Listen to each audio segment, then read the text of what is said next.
Okay, so this week's topic focuses on some of the responses that firms might make after realizing the potential disaster of the five forces. Even if they don't, firms still engage in these type of activities: vertical, horizontal, and global expansion. I think for us, what we can gain is that five forces lead firms to make decisions that will help insulate some of the pressures and some of the threats that come from industry pressure. So, when we're talking about the vertical chain, we are talking about the up and down of the supply chain, not just the inputs, but also the final outputs and where they are sold. Now, depending upon the type of firm, it could be an intermediary firm. Buyers could be another company that's going to take those products and turn them into something else. For the most part, though, the firms that you're all working with are going to be creating a final good or service. So, in the most basic sense, if we go back to that value chain analysis, that's going to be your best friend here, thinking about what is the vertical chain of production. Where does it begin in terms of raw materials, and where does it end in terms of finished goods or services? One of my favorite examples, and one of the cheesiest clips that I think I've ever found, is the production of Tabasco hot sauce.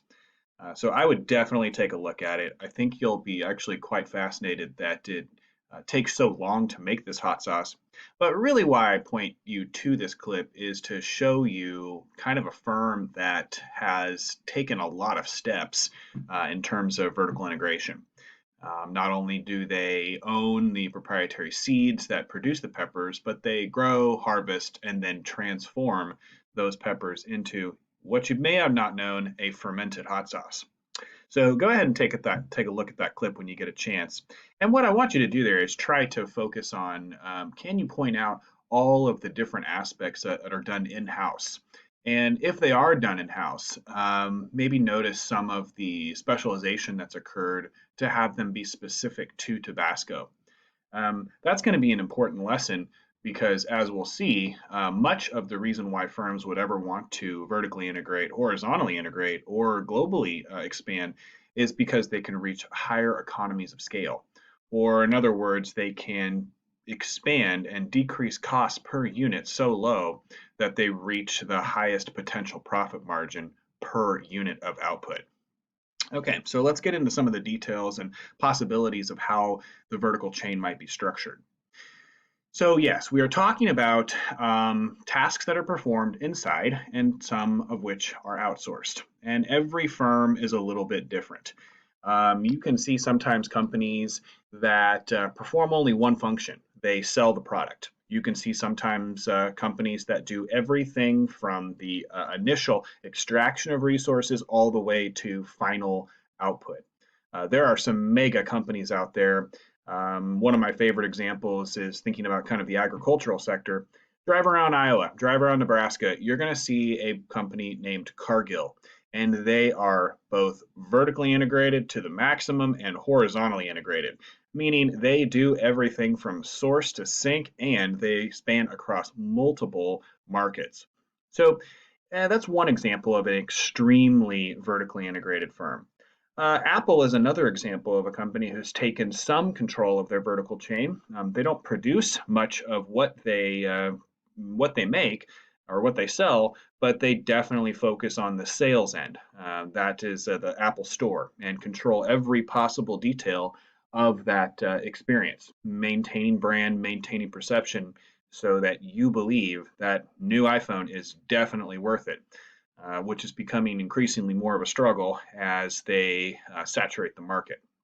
So this really all comes down to a basic idea. Does a firm make or does a firm buy? Because it turns out there are tons of other firms in the economy that do one thing. They sell products and services to other companies so that they can sell products and services. So what we're really talking about here is, what strategy is the firm going to take to cut costs and to maximize benefit by performing in-house duties and also utilizing the market for those same duties.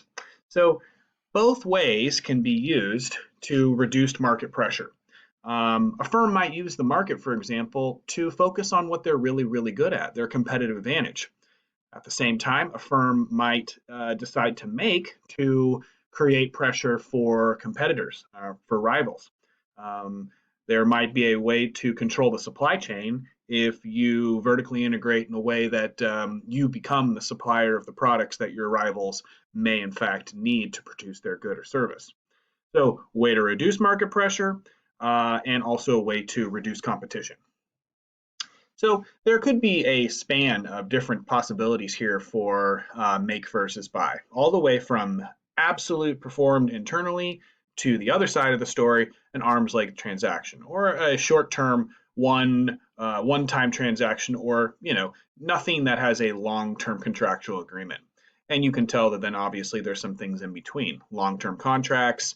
What we'll look at in terms of another idea, strategic alliances, two firms coming together that don't form a new company, but work on collaborate on a single project, and joint ventures, where we actually do see the combination of firms coming together and creating a new recognized firm to, again, complete some type of project or produce some new type of product. There's also another kind of interesting one, the parent subsidiary relationship. And so this is like conglomerates, and where you see companies owning lots and lots and lots of different companies, giving them much of the control of how they produce or provide those services, but yet ownership is still maintained from that parent company. In this case, you might think of Procter and Gamble. Okay, so upstream, downstream. We're talking about early steps in the production process, and then all of the support too. So this could be accounting, this could be marketing, this could be human resources. All those functions, companies have to decide, will they have their inside team or will they use market teams? So we know this is where big accounting firms have a giant role in our economy. They fundamentally provide accounting services to hundreds and hundreds, if not thousands, of companies in the United States. Why would you need your own accounting team if you had experts in the field? Okay, that's kind of the logic of utilizing the market. Now, there's obvious reasons why sometimes companies do this stuff internally, and we'll discuss a few of those things. So don't just think in terms of the production process, also think about the support services. And many times, smaller firms, they don't have the resources to have all of those support services, and hence will utilize the market.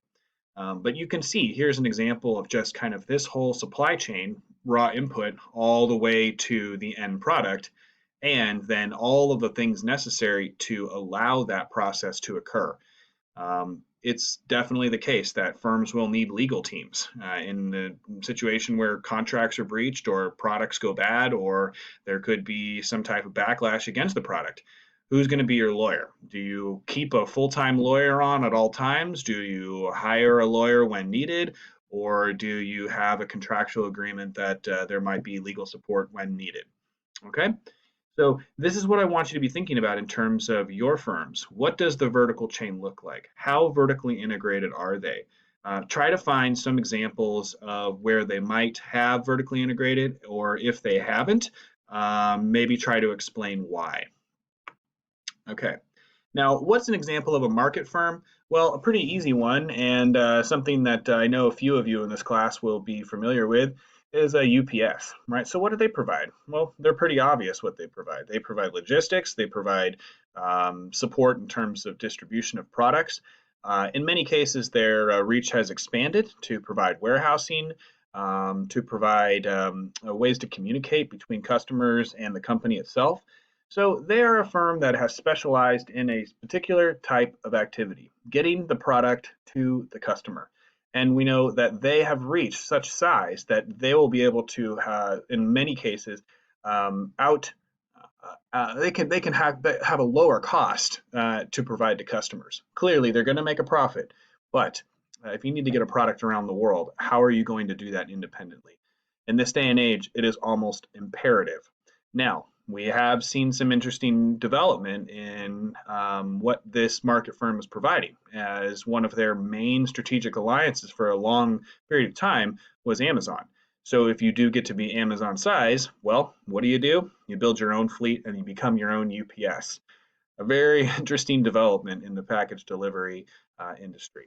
Okay, so take a look at that clip. I think you'll see quite a few other things that a market firm might produce, but I think it gives you a pretty good sense of the type of ideas that I mean in terms of what could be market firms that produce support rather than, say, facilitating the actual activities and production of any type of good or service. Okay, so why would you ever want to use a market firm? Because market firms do exactly what your firms do. They specialize in some type of activity. They have reached their learning curve. They have reached economies of scale if they're successful. They have competitive advantages in the activities that they perform. They have achieved cost reduction. And again, while they will price up to achieve a rate of profit, they can give you a better deal than if you tried to engage in the activity yourself. Now, that's all great, but yes, are there disadvantages? Well, if you use market firms, so can your competitors. So you don't have a competitive advantage there. You lose the possibility of absolute private information. So a big issue here of using market firms is that nothing becomes secret unless you have some type of contractual agreement. And in many cases, we know that that can go awry as well. And so what this means is that by using market firms, what a company loses is the advantage of doing it themselves and the cost of the transaction. Now, why would you continue to buy from these market firms? Okay, well, again, these firms will have certain advantages that they can utilize to make the process more efficient. Okay, so just think if you're considering all of your companies that have competitive advantages, market firms also have competitive advantages, thereby creating they can have some type of economy of scale, and they can exploit all the economies associated with their historical process of engaging in that type of service. Now, on the other side of the story, why would you do it yourself? Okay, well, to work with other companies, costs. You have to communicate, you have to have contracts be enforced, so you need the legal team. It can become very costly to use the market firm. Market firms can also create competitive pressures outside of your natural rivalry, as they might engage in holdup practices, and they could extract more out of you by basically saying, well, we have such competitive pressure on our end, we'll do this for you, but you have to pay for it. So you can see the same type of rivalry and rivalrous practices in your internal to your industry that you might also see in the market firm industry. So that reluctance of having to deal with partners outside of your own company, in other words, control, is a reason that companies will say, well, we'll just do it ourselves, or we'll acquire the company or acquire a company that provides the service and then have what appears to be an in-house task.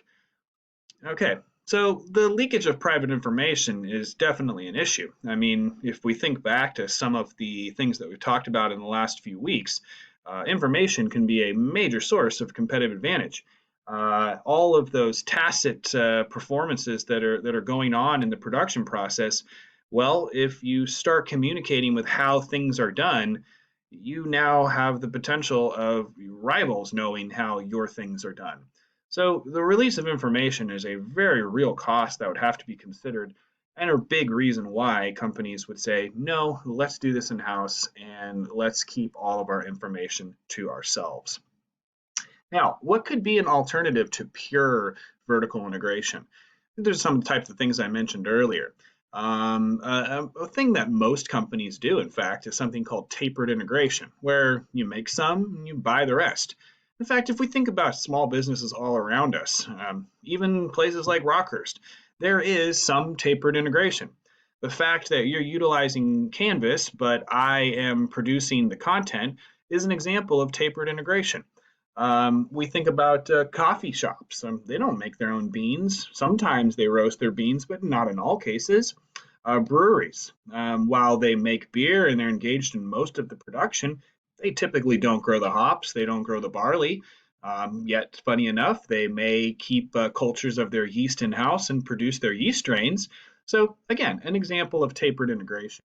What you might also see is that sometimes companies come together for short-term uh, joint ventures or strategic alliances, where they're seeking to utilize the cost benefits of each firm, knowledge of each firm, competitive advantages of each firm for a common purpose. Again, you could also, from our previous discussion of leakage of knowledge, see why this might also be an issue as well, and enforcing the contract in the first place. So these are a few examples, and let's just kind of think about a couple of them. So tapered integration, a mixture of vertical integration and market exchange. One of the best examples I think that you could think about is franchising. So all around us are fast food restaurants, and they are generally franchised. While it is the case that some fast food restaurants do own and operate some of their establishments, their whole model of getting as many stores in a domestic market as possible and then eventually international market has relied upon the franchise model. The franchisee is going to have to basically buy everything needed to start that company, and the startup costs can be enormous. But what they gain is national market, they get national advertising, they get everything that is associated with standardization of production. They can get knowledge of how to sell the good, they can get management knowledge. Basically, what the owner, what the franchise parent owner provides is they sell businesses. So when you see an individual franchised McDonald's or Taco Bell, somebody bought the rights to run that business, and what they bought is how to run that business.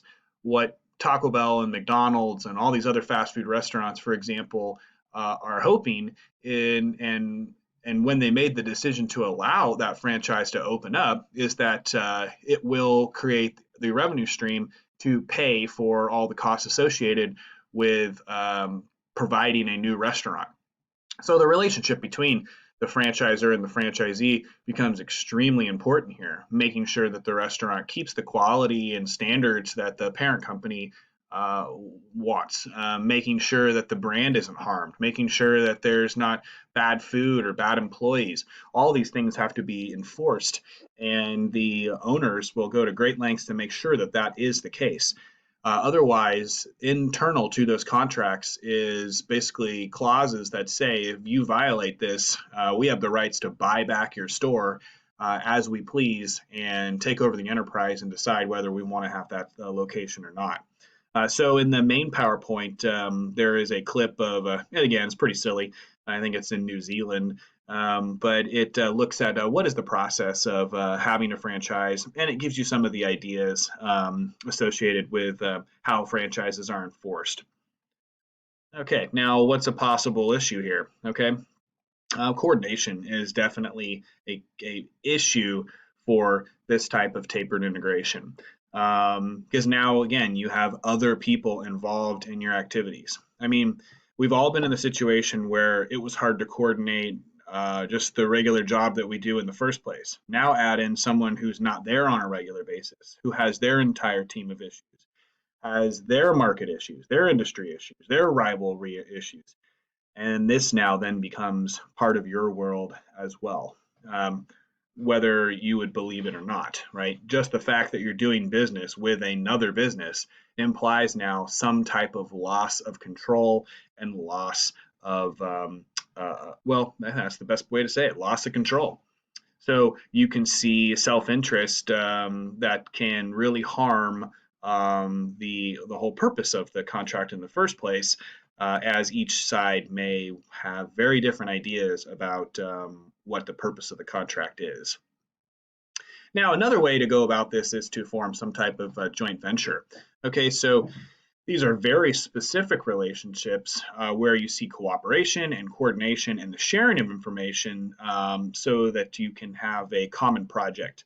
So you typically see companies that have specialties that it would take way too much time, way too much energy, and way too much expense to engage in some type of new process. This could be something like usually you see this kind of in technology firms. You can see this in communication firms.